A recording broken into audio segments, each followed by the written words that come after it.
students, today's lecture on differential equation of simple harmonic motion or simple harmonic oscillator। जैसा कि आपको पता, हमने पिछली लेक्चर में यानी कल 17 अगस्त को जो अपना लेक्चर दिया था उसमें वाइब्रेशन वर्सेस ऑसिलेशंस पढ़ा था, मोशन के बारे में पढ़ा था और जस्ट इंट्रोड्यूस हुए थे हम सिंपल हार्मोनिक मोशन में कि उसकी जो इक्वेशंस होती है वो x is equal to A cos omega t plus five और उसमें हमने मैग्नीट्यूड एम्पलीट्यूड की वैल्यू निकाली थी और टेंजेंट फाइव की वैल्यू निकाली थी। So today's focus on differential equation of simple harmonic motions.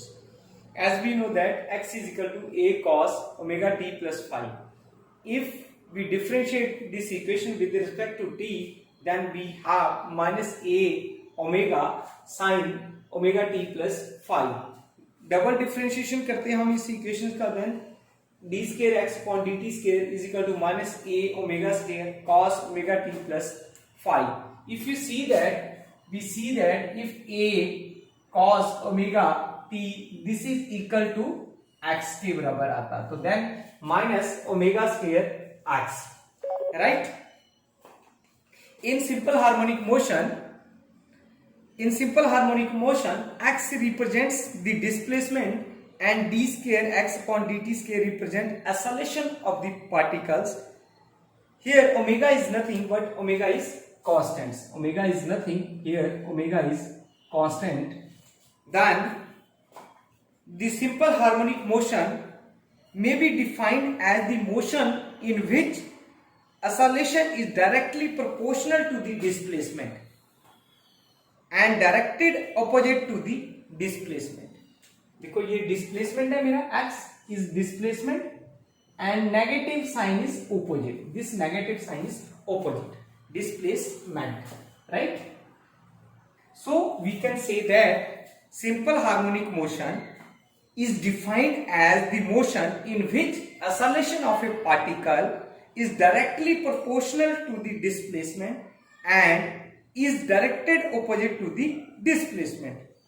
So here I would like to mention that double differentiation with respect to t of these equation gives us the better relation about the simple harmonic motion as compared to equation or motion, yeah, generally differential equation of simple harmonic motion, which gives us the relation like this: d square x upon dt square plus omega square x is equal to 0.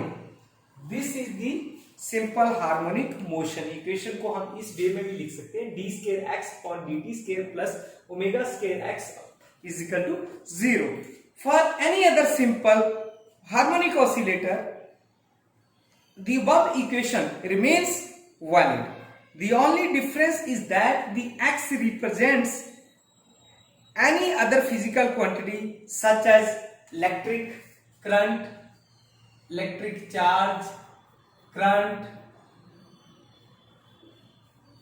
Any other quantities, कोई भी physical quantity हो सकती है, current हो सकता है, आपका voltage हो सकता है, ये सारी चीजें जो है फिजिकल क्वांटिटी के अंदर आती है। एक्स जो है रिप्रेजेंट ये कर सकता है, ये जो एक्स है इलेक्ट्रिक चार्ज को कर सकता है, करंट को कर सकता है, वोल्टेज को कर सकता है, बहुत सारी फिजिकल जितनी भी क्वांटिटीज आती हैं एटसेट्रा में लिख देता हूं यहाँ पे, राइट। नेक्स्ट आता है मेरे पास time period in simple harmonic motion.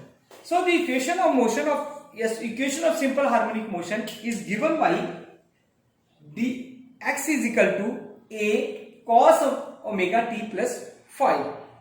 So cos phi is equal to cos phi plus 2 pi लिख सकते हैं, yes लिख सकते हैं क्योंकि cos 2 pi की वैल्यू आपको पता है किसके बराबर रहती है. Then x is equal to a cos omega t plus phi. इस इक्वेशन में मैं क्या करता हूं, ये वैल्यू पुट कर दूंगा.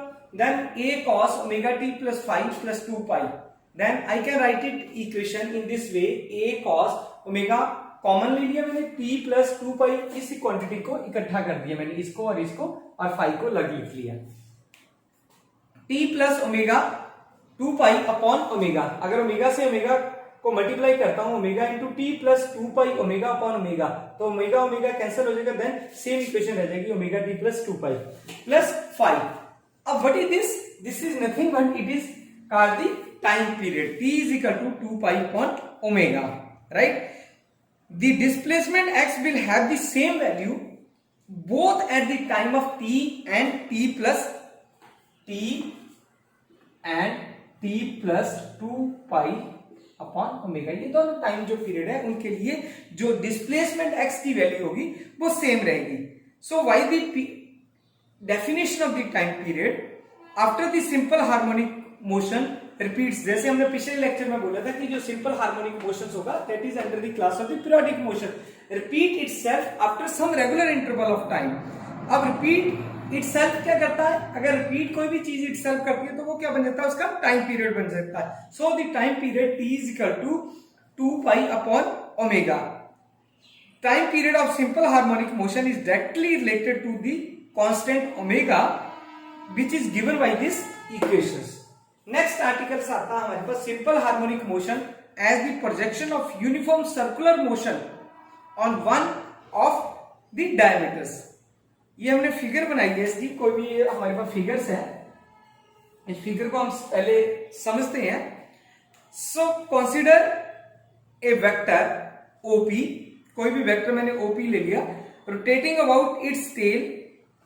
OP वेक्टर है rotating its tail as the axis centre O with constant angular velocity omega. Then in the clockwise direction, let at the time t is equal to 0. Suppose मेरे पास time जो है t 0 है. The position of the vector be OP and such that OP dash the angle P dash OX is equal to phi as shown in figure. During the time period t, suppose time period मेरे पास t है, the position of the vector changes from OP dash to OP के पास आ गया मेरे पास. Then the angle P dash OP is equal to omega t. So from the point P we drop a normal PM on the axis x dash OX and OM is equal to x. Then in the triangle कौन सी बन गई मेरे पास? देखो ये triangle बन गई हमारे पास, ये ट्रायंगल बन गई. इस ट्रायंगल को हम नाम देते हैं OMP या यहां से कर लो OPM, जो भी मर्जी आप नाम दे सकते हो उसको. ठीक है. Then angle MOP is equal to angle P dash OP plus angle XOP dash. अब P डैश OP किसके बराबर था? Omega T. और XOP किसके बराबर? फाई के बराबर. ये शो किया हमने यहाँ पे फिगर में, आप देख सकते हो. And OM upon OP is equal to cos angle बनाना, हमने कॉस थीटा बनाना है तो हमारे पास ये OM upon OP is equal to cos theta बनेगा. यहाँ पे हमारे पास है एंगल MOP, तो वो किसके बराबर आ गया? MOP हमने पहले निकाल लिया तो cos omega t plus phi के बराबर आ जाता है. सो OM is equal to OP cross multiplication कर दिया, OP cos omega t plus phi. So let OP is equal to A and OM is equal to X के बराबर हम लिख सकते हैं इसको. Then X is equal to किसके बराबर आ जाता है मेरे पास? X is equal to A cos omega t plus phi के बराबर है हमारे पास. ये सिंपल हार्मोनिक इक्वेशन जो है उसकी हमने इक्वेशन थी उसको हमने लिख लिया. ठीक है. अब M is the projection of P on the x axis, जो ये डायग्राम बनाया हुआ था उसमें हमने लिखा हुआ था. So this equation shows that A cos omega t plus phi gives us the position of the projection of P on the x axis. In other words, in other hand, the projection of P on the x axis describe a simple harmonic motion. It describes a simple harmonic motion. The simple harmonic motion may be represented as a projection of uniform circular motion on one of the diameters. So let us consider the motion of N, which is the projection of P on the y axis. Then y is equal to, let y is equal to ON या ON is equal to y, then triangle OMP y is equal to ON is equal to MP is equal to OP sin omega t plus phi. ये simplify की है हमने और कुछ नहीं किया. Then y is equal to A sin omega t plus phi. So this technique representing the simple harmonic motion, which gives us to interpret the symbols of A and phi, which are used in this equation.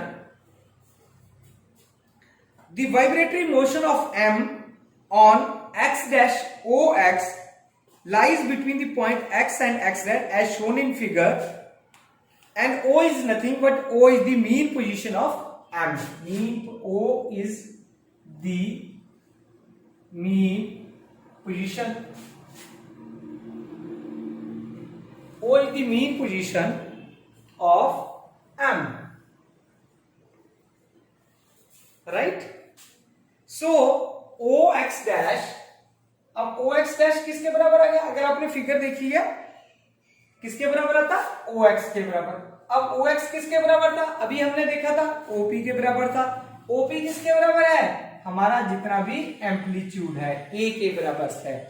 ठीक है. A is nothing, A is the maximum. इसमें हमने क्या बोला? A is the maximum amplitude बोलो या maximum displacement बोलो, इसको एक ही बात. Maximum displacement of M on either side of mean position. So जैसे मैंने पहले बताया कि इसको हम एम्पलीट्यूड भी बोल देते हैं, इसको डिनोट एम्पलीट्यूड से भी करते हैं. ये जब हम सिंपल हार्मोनिक मोशन की बात करेंगे तो ये एम्पलीट्यूड ही आता है of simple harmonic motion. So angle M O P, अब जो एंगल एम ओ पी है वो किसके बराबर था? अभी हमने निकाला था, डिटरमिन किया था omega t plus five. Omega t plus five is nothing, is called the phase.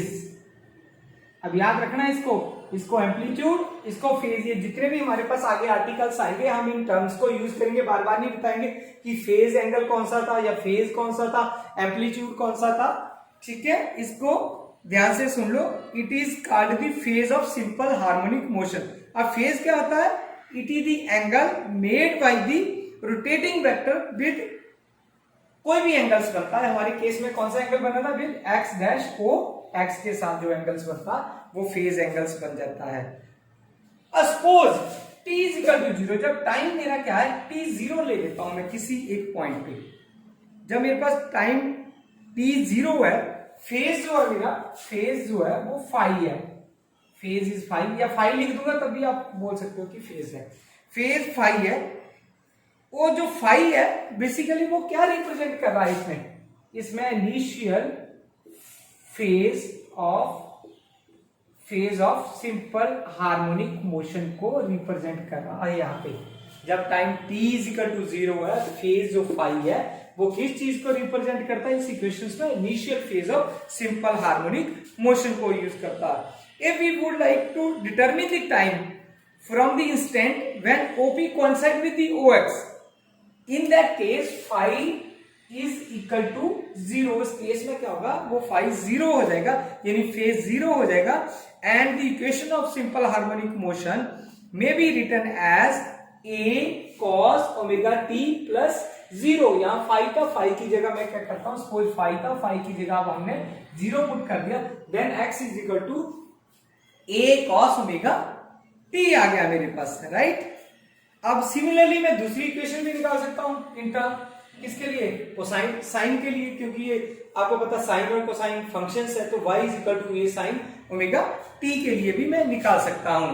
ठीक है. अब हमारे पास नेक्स्ट जो आता है वो आता है relation between displacement, velocity and acceleration in simple harmonic motion.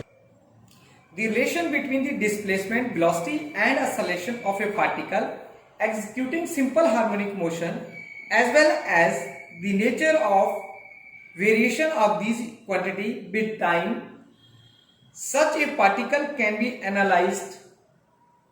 Suppose we want to measure the time from the instant when the particle is in its mean position.